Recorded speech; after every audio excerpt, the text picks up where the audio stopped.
ನಿಮ್ಮೆಲ್ಲರಿಗೆ ನೂತನ ವರ್ಷದ ಶುಭಾಶಯಗಳನ್ನು ನಾನು ತರುವಂಥವನಾಗಿದ್ದೇನೆ. Wish you all a blessed happy new year.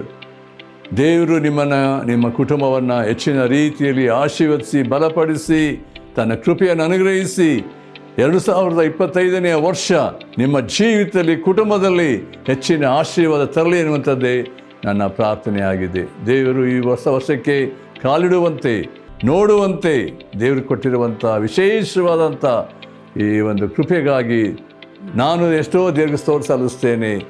ಒಂದು ವೇಳೆ ನಾನು ನಿಮ್ಮನ್ನು ಮುಖಾಮುಖಿಯಾಗಿ ನೋಡದೆ ಹೋದರೂ ಈ ಒಂದು TV ಪ್ರೋಗ್ರಾಮ್ ಮೂಲಕವಾಗಿ ನೋಡುವಾಗ ವೀಕ್ಷಿಸುವಾಗ ದೇವರ ಕೃಪೆ, ದೇವರ ಕರುಣೆ ಮಾತ್ರವಲ್ಲ, ದೇವರ ನಂಬಿಗಸ್ತಿಕೆ, ದೇವರ ಆಶೀರ್ವಾದ ನಿಮ್ಮ ಮೇಲೆ ಯಾವಾಗ ನೆಲೆಗೊಂಡಿದ್ದು ಈ ವರ್ಷವೆಲ್ಲ ವಿಶೇಷವಾಗಿ ಕರ್ತನಿಗೆ ಸಮರ್ಪಕವಾದ ಜೀವಿತವನ್ನು ಜೀವಿಸುವಂತೆ ದೇವರ ಆಶೀರ್ವಾದ ನಿಮಗೆ ಇರಲಿ ಎಂಬುದಾಗಿ ನಾನು ಪ್ರಾರ್ಥಿಸುವಂಥವನಾಗಿದ್ದೇನೆ. ಆದ್ದರಿಂದ ದೇವರ ಮಹಾಕೃಪೆಯಿಂದಾಗಿ ದೇವರು ನಮ್ಮ ನಡೆಸಿರುವಾಗ ನಾವೆಷ್ಟು ದೇವರಿಗೆ ಸ್ತೋತ್ರ ಸಲ್ಲಿಸಲು ಸಾಲದು.